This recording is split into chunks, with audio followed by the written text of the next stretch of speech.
Getting good at defense is about learning the right method and practicing it for long enough.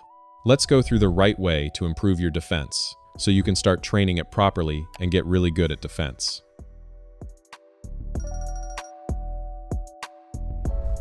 Defensive moves fall into 4 main categories: guard-based defenses, head movement defenses, footwork defenses, and grappling defenses. These are your tools for defense.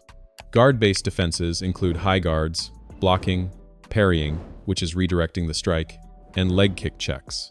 Leg kick checks are useful in kickboxing and Muay Thai, but in MMA or street fights, they're not usually a good option because they can throw off your balance and get you taken down.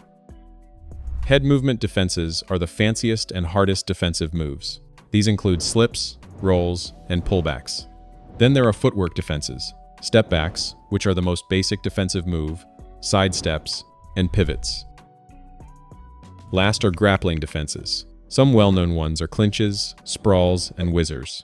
Grappling defense can get very complicated, so I only mentioned a few common moves here. Maybe we'll talk more about grappling in future videos. So these are your defensive tools. Now it's time for the drills. Drill 1. Defending pre-chosen attacks. This is a great drill for beginners. You and a partner agree on the attacks before starting, so you already know what's coming and defend it. For example, your partner throws a jab and an uppercut. You slip the jab, then pull back to dodge the uppercut. This drill helps you slow things down and learn how to react correctly. Drill 2. Defending random attacks. This one is more advanced. Your partner throws whatever he wants and you defend. This is where your ability to predict attacks really starts to develop. These 2 drills will build all the core skills you need for defense: reading cues, predicting what attack is coming, and reacting properly and quickly. Make sure to start slow at first, then gradually increase the speed as you improve. The attacks should be light and controlled.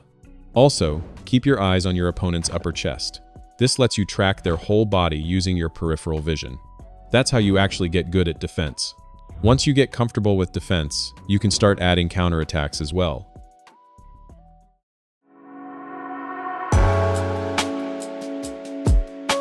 Most skills, like timing, will develop naturally as you practice the drills, but some things require conscious effort to learn.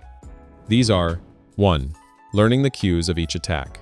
The cues of a jab are different from the cues of a hook, kick, or a double leg takedown. You need to pay attention to the cues of each attack and learn them, so you can recognize them early and predict what's coming. 2. Moving only as much as needed. When defending, make sure to move only as much as necessary, not more and not less. If you move too much, you lose opportunities for counters and waste energy. If you move too little, you get hit.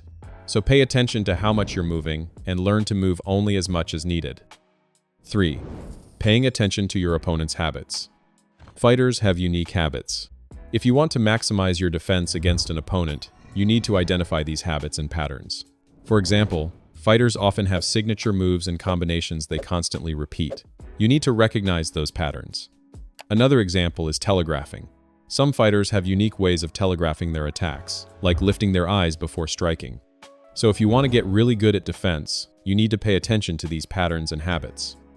That's how you actually get good at defense.